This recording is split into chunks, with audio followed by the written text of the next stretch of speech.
All right, we're here. Scott, you ready to go? Ty, you ready to go?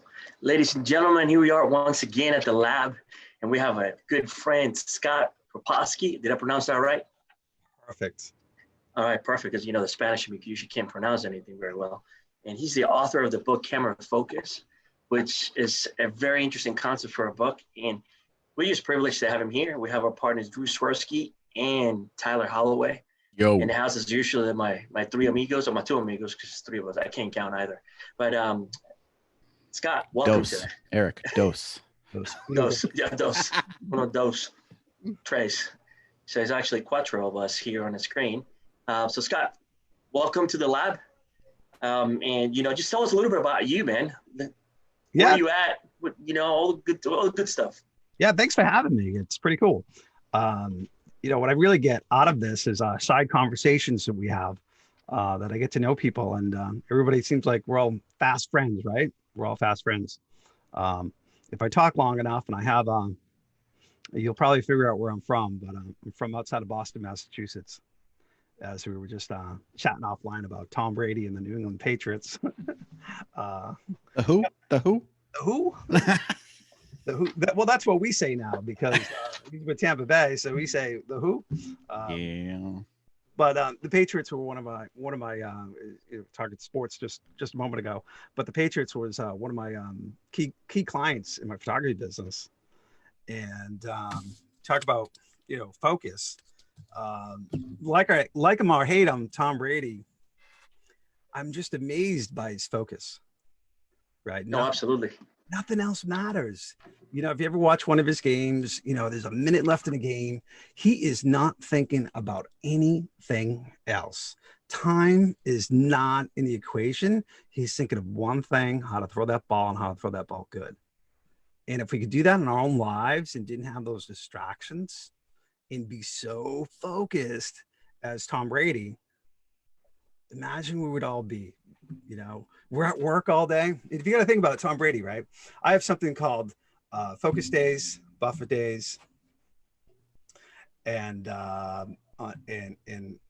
so we have focus days, buffer days, and kind of a strategy day. Okay, so a focus day is something that we stay focused on one thing. We do that one thing, right?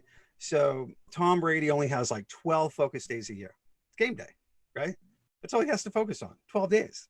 If we could only focus on 12 days, and that's all we had to do, we'd probably nail it too.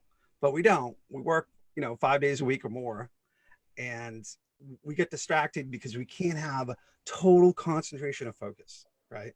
We have Facebook, we have this. I mean, could you see Tom Brady at a game and being on like Facebook or calling Giselle, hey, what's up? What's going on? I mean, he's not totally focused, right? So game days are game days. And that's how I try to run the company. When we have a focus day, we focus on one thing, and there is no other distractions going on. And that's how we can actually supersonic and go faster, is have those focus days. Okay. So go ahead, man. Go ahead. You're fascinating me. All right. We got the teaser. All right. How many focus days do you do as a company? Oh, that is a hook. Let's be honest. Let's be honest. Okay. We're talking Tom Brady. I'll bet you on those 12 days, he is so focused, he forgets he's married to Giselle. I mean, I bet you he is like in this complete zone where he's forgot the name of his coach. He is that focused. So I think if we all did probably 12 days a year where we forgot we were married, we forgot our own name, and it was all about getting this one thing done, that we'd probably be like super awesome. So did he already say it, Drew? Oh, so how many focus days do you do? Well, I actually keep track. So I have a planner, and I keep track of my focus days, my buffer days, and my free days. My free days are something that I don't do any work from, right? It's total 24 hours of no work, and I enjoy it's free time. And I've actually got this from my coach, Dan Sullivan. Dan Sullivan from Strategic Coach was actually Gary Keller's coach from the One Thing and Gary Keller, really. So we both have the same coach, Dan Sullivan, and this is where his concept came from. And I bought right into it and drank the Kool-Aid, and I live it. And I keep track of, we have about 7 focus days a month. The rest are buffer days. And I try to schedule at least 10 free days a month. Man, that sounds awesome. Yeah. Just being able to put that on the calendar. And but tell me, all right, so tell me what you accomplished on those focus days. Like, what are some of the things that you put it on there that you're actually, getting to work or getting to complete? Well, so I mean, I have a ability, the book about camera focus is actually no words in the book. There's a diagram, but it's really about ADHD. And it's a metaphor around the camera of how to focus with ADHD. And somebody with ADHD who can actually do something they love to do, you call that hyper focus. If nothing else matters. And they can just be so tunnel vision like me. And for me, it was a camera, which got me to the White House to be a photographer for President Obama, got me to HBO with Games of Thrones, some really cool things, the Patriots, the Celtics, the NFL. So I was so hyper focused, and the camera gave me that ability to just like, no, it's not an option. And this is what I'm going to do. And you probably heard about these superpowers with people with ADHD. It's because I can totally be hyper focused and focus on the one thing. And so for me right now, that's how I was able to write this book in 3 months, 52,000 words. I just finished my second book this week called Bee Focus, which I just started about. Second book is so much easier to write than the first. And I was able to write Bee Focus in about 2 months. And that's about 32,000 words of a book. That'll be out coming soon. And Bee Focus, BEE Focus is about the honeybee and a metaphor with corporate America. Which is really kind of intriguing because the honeybee has 22 different viruses that is causing colonial collapse in bees because of these viruses. Okay. So what's happening with the metaphor right now is we have COVID-19, which is causing businesses to collapse because of a virus. Okay. So when you have a coach or a beekeeper to oversee your company or your colony or your beehive, you make sure that you're virus free. And that's what a good beekeeper does, or that's what a good business coach will do, right? So some great stuff about Bee Focus coming up. Man, that's such an interesting concept. So talk to me. So I know you're probably applying some of these principles already in your business and the people that you get to do business with. So how do you come about, like, what made you go and talk about a bee? Like, why a bee? I mean, I do know the importance of bee because my son had made me watch that movie that just came out not too long ago on TV with the cartoon bees. What's the name of that movie? You remember? It's called the Bee Movie. The Bee Movie. There you go. We'll throw that out there. They called it the Bee Movie. My God. Hey, there you go. The Bee Movie. That's it, Jerry. That's it, Jerry. That is awesome. That's so cool. Hey, this was not set up, by the way, for those that are listening. So tell us a little bit about how do you make that decision? Actually, I wrote about it in my book, and I did this deal with one of this multi-million-dollar CEO. And for Christmas, he sent me a beehive, a whole kit. I'm like, what is this? Yeah. And I open it up, and he goes, "We are going to be busy as bees." So he sent me this beehive. I didn't know anything about beehives. So I went to school to be a beekeeper for $35 and 350 other people. And I found out that I was really, I really enjoyed it. And I was able to focus on something else other than my business. So it was just, it was kind of like another hobby. And what we do as business people, all we do is work, right? We don't have hobbies. Maybe we go golfing with the guys, but is it really a hobby or is it really business, right? So I really got focused into honeybees. And what I realized is somebody with ADD is that you really got to focus on the honeybees because you got to get stung. No, you're absolutely right. So I really got into it. I really enjoyed it.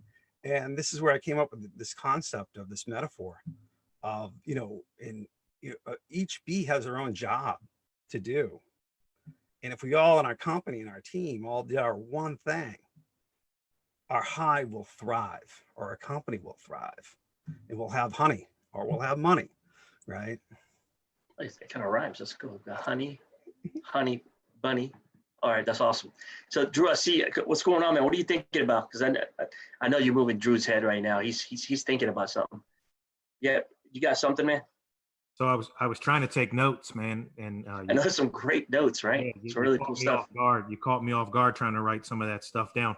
Can you you mentioned that there are 3 different days that you have, right? And you have a strategy day, right? What does that day look like? My strategy day and my focus days are the same. You know, we'll have a strategy day where we actually, you know, what are we going to accomplish? What is, sometimes I'll call it my vivid vision, right? So what does my 30, 60, 90 days look like? And I actually have a sheet, a workshop sheet that has 30 and 60, 90 days. And I write it all down. Like I'm actually already doing it, by the way. It's not my to-do list. It's like, okay, 60 days from today, we did launch our new website and we have 22 new clients, right? So I have a different mindset of how I do my 30, 60, 90 days. And it's visually done, or I believe that I've already completed it. And when I go back on my other sheets from like, I started doing that 4 years ago. So when I go back on some of those sheets that I wrote and I saved them all, what I'll find out is that I've actually accomplished 80% of them. So then I started to do, like I have 2 25-year plans, like where I want to be in 25 years. So I keep track of that. And so because when you think about where you want to be in 25 years, it actually affects you where you want to be today. Because some of the things I do today will probably affect me in the future.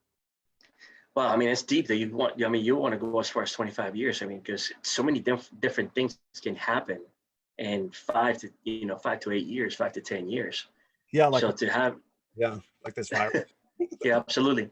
So, I'm glad you brought that up. So we have business owners out there that are listening to this Zoom right now. And I know that you have a really unique perspective on some of the things that you've learned through not only, your business experiences and all the different places you've been.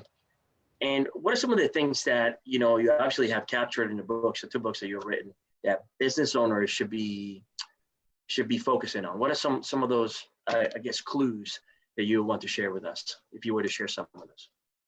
Yeah, what I'm doing it right now, actually. So we're all in a time of like unknown, right? We don't really know what's going to happen. We're using the word pivoting and trying to think differently. But at the time, years back when I was working for National Geographic and HBO, I didn't know that I'd end up working for all these companies and having, multiple locations. And I didn't know. Just like right now, we don't know what's going to happen.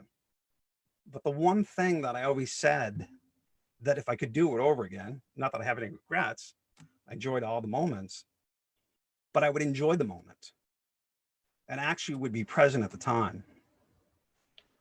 And I would be with Michael Jackson doing a photo shoot of Miley Cyrus. And it was like, what time is it? I got to go to the next job. Let's go. I got to get, I want to get home. And I get home and my wife would say, hey, well, how was your weekend? What'd you do? And, I just left Andy Cohen from the Bravo Network or something. And I'd be like, it was fine. I wouldn't even talk about it because I was always worried about the next thing.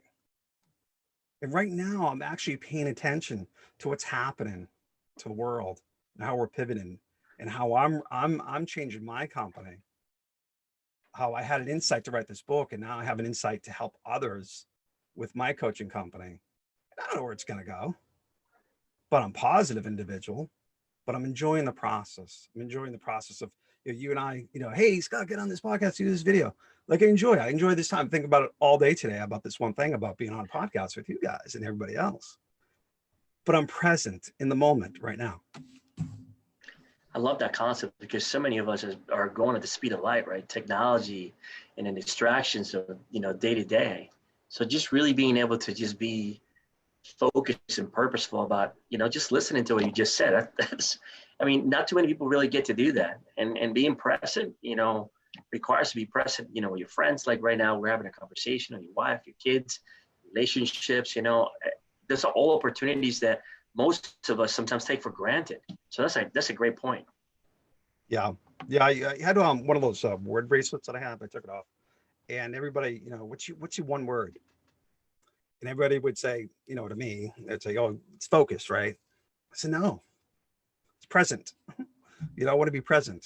Focus is one thing, but being present is something else. And no matter what kind of learning differences you may have, ADHD or whatever the case may be, it takes effort. It's a choice. We can all make a choice, right? We can make a choice to be present or not.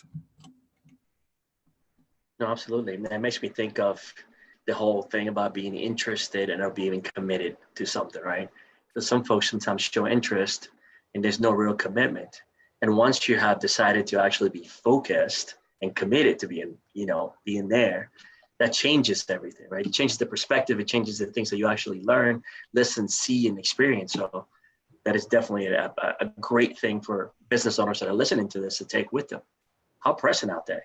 How much attention are they paying? They got to really put into everything that they get to do every day. What are some of the big rocks they really need to focus on, like a bee does, or like a camera does, once you decided that you're going to snap a shot of something that is important in a moment in time, and really being able to enjoy it.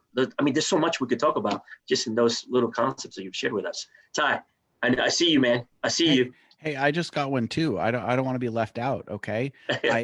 Whenever we, when we talked to Scott, what was it, Friday? And Right. we were doing kind of pre-interview, one of the things that really hit me was, what you see in the world and what you see as opportunities depends on the lens that you look through. So, whatever lens you're looking through, it really does it. And I think that's really cool because Scott's talking about looking out at a lens 25 years in the future. Right. And a lot of stuff can change by then, but does it really matter? I mean, what matters is how we look at the world, how we look at the challenges and opportunities. And I think Scott's looked at a bunch of them. However, I did want to touch on one thing that you said, Scott, and I thought it was important, so I didn't want to miss it. You mentioned the importance of having hobbies. And so, many times when we're talking about the one thing with a business owner, right, they go, I can't do just one thing. I got a million things to do today. What, you want me to focus on one thing? And I think it's really important, one thing at a time, and having that extra hobby that takes you completely away and gives you another focus for that period of time, like beekeeping, I think is really important. And I know I share that with my clients. What would you say a little bit more about the importance of having hobbies, Scott, and the importance of having a well-rounded life? Well, it really hit home with one day when I was at one of my mastermind coaching programs. And I mean, I always love being in a room with a bunch of people smarter than me. That's my goal. Like, I always want to be in a room smarter. And I mean, literally, these people are multimillionaires, very large CEOs.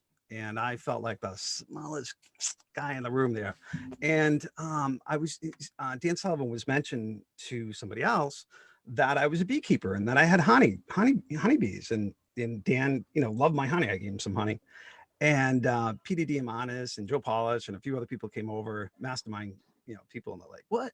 You have bees? Like, what are you talking about? And how do you keep them?" And I was getting these questions like, "Do you put little leashes on them? Like, how do you keep them in there?" It's like just crazy questions, right? Not crazy, but they just don't know. You don't know what you don't know, right? And then 3, 4, 5 other people start coming on over, and they're like, "Do you have honeybees? Like, how many do you have?" I'm like, "Well, I got about 500,000 right now." What are you talking about? And what it just showed there is like, I couldn't compete in what they're talking about. I don't know their business. I know my business, and it doesn't really matter. Just like coaching, it doesn't really matter what business you're in. But it just showed that I was well-rounded, that we weren't just talking about business, but we were talking about something that was really interesting. And it got people's attention because most people don't do that.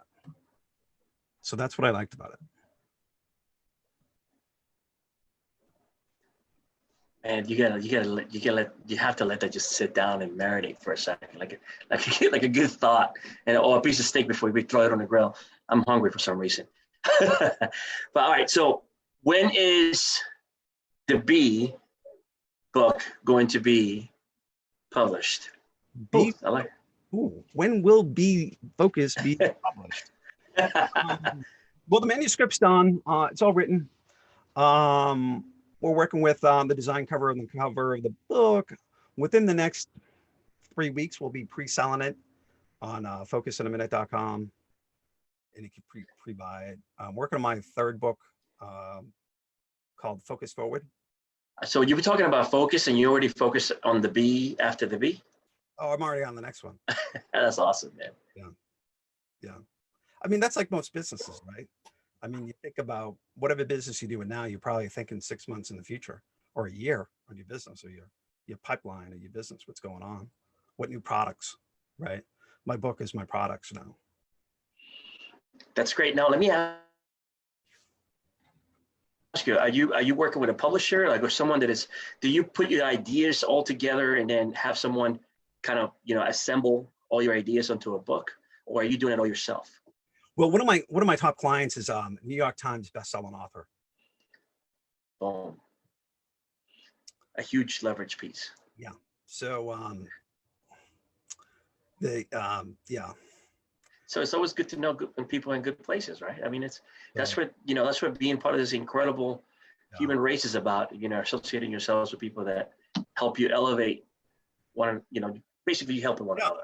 It's all about a network of people. So my podcast, I'm on another podcast at 2:30, and one of my lifelong dreams was to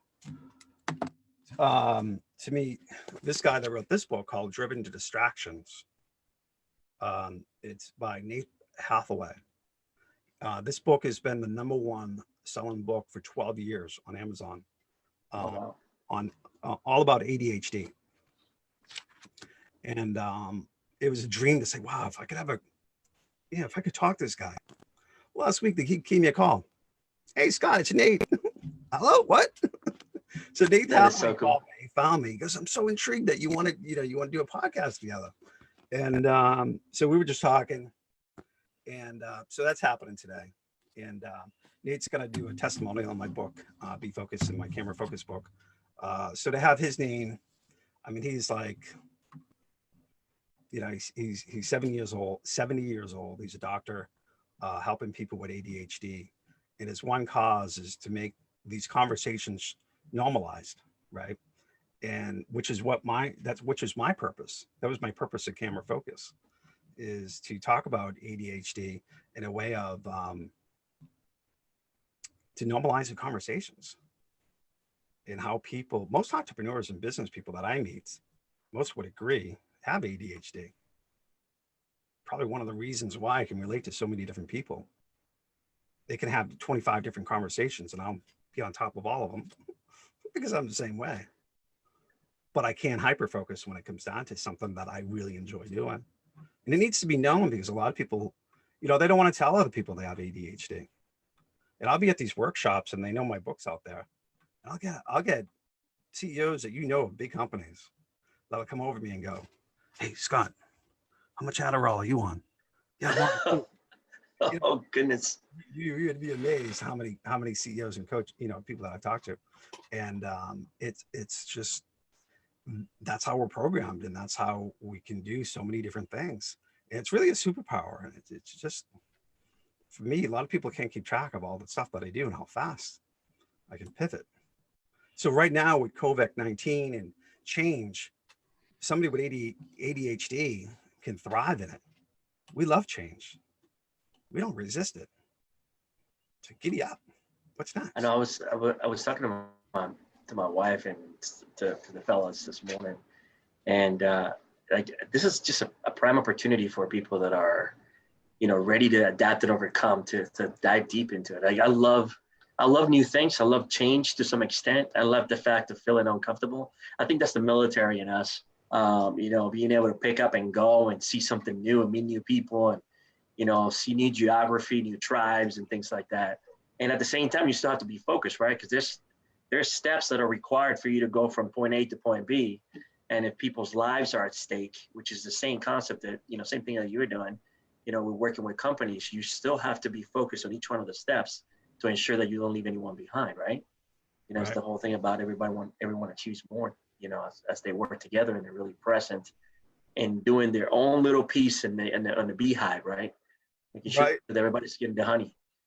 So that's great stuff, man. I mean, just talking about this stuff, it feels like it gets me excited, because we talk about this stuff every single day, And I think that you have two great books that we highly encourage people to dive into. There's some great concepts. Share one success story with us that that's made a difference in your life, or someone that picked up one of your books and said, Scott, man, boom, this is what happened. Well, since you guys are military guys, I might not be exactly what you just asked, but since you're military guys, and I'll show you my story of working at the White House. How's that? Go. Yeah, go ahead. Or when I was at the White House and we were under lockdown because there was a shooting, and I'm with President Obama and we're under a lockdown. I laugh because it's like unbelievable story, really. Yeah. I was actually at the White House working for the Easter egg roll with 30,000 people. And I got in through Secret Service early that morning. And tight security, obviously, Secret Service. I was on the list, had to get approved to get into the White House. And just that weekend, I went hiking with my dog and didn't realize that I had some dog cookies in my camera bag. And Secret Service was not happy with me because they found these dog cookies in my bag, and all that bum sniffing dogs had to come out because we had a bunch of equipment. So we finally get through all that. And I said, we guys, with the crew, and I said, we got to be in the safest spot ever. So we're in the middle of the photo shoot, and my phone goes off. There's a tweet from CNN that the White House is under lockdown. And I'm like, hold on, I'm at the White House. And all of a sudden, Secret Service comes out of everywhere. People you didn't even know were Secret Service coming out of everywhere. The president disappeared within seconds. There's helicopters flying overhead. There's shooters over the course of on the rooftops, right? Everybody, like 30,000 people, pretty much disappeared, and it's me sitting there. And the only thing that kept me focused was my camera, because that was the one thing that I was there to do, right? So, I mean, I was safe. Everything else was safe. But not knowing what is actually happening, knowing that there's a shooting and the White House is under lockdown and everything's going on and it's craziness. And there was actually a shooting at the U.S. Capitol and somebody did get shot. And so obviously for security reasons, the place had to get cleared out. But at that time that I wasn't even nervous, or I didn't even realize what was happening because I was so focused on my camera and what I was there to do, that it didn't seem like, you guys being in the military, you're trained to do what you need to do. And when you're in it, you've actually trained so much that you don't even realize that you're in it. It becomes natural. Yeah, it becomes a natural reaction. It was crazy. And plus you were probably in one of the most secure buildings in the world, so that probably helped a little. tiny bit, but not knowing what the helicopter, Secret Service, everybody else flying around. But it was, there's just one story of just like learning lessons and how focused I really was, how trained you really can be, no matter what the circumstances are, right? That is awesome. All right, so here we getting towards the end of this lab. But before we always finish the lab, we always ask a few questions, a rapid fire questions that have nothing to do with what we're talking about. So, are you focused enough to be ready to get these questions? Bring it on. All right. Go ahead, Drew. Shoot. All right, here we go. How many times have you been stung by a bee? 5. What's the first camera you ever took a picture on? Polaroid. What's the favorite picture you've ever taken? Bill Clinton. Favorite Game of Thrones character? Don't have one. Never watched the show. Only worked on the movie series for 7 years. Oh, all right. Goodness. Last show you binge excellent in everywhere. Never watched the show. Last show you binge watched? Breaking Bad. Last book you read? The Prophet Center. This is when you lift up your book and you say, this one. Yeah, this one. There we go. All right. Thank you. All right, Scott, listen, we want to thank you very much for coming and joining us at the lab today. And for our audience, we always, one last time before we go, if people want to get a hold of you, what are the best places to find you? Well, for the book, it's real simple. Camerafocus.com. Matter of fact, I have a special hardcover copy. If you buy it directly from me, I'll personally sign it, write you a message. I created the website to actually tell me what you would like to write to or who to write it to. So for $20, I'll pay it for the shipping. You get your free book, Camera Focus. For all our coaches, Focus in a Minute is part of my advanced coaching program called focusinAminute.com. Outstanding, outstanding. All right, so you heard it here first.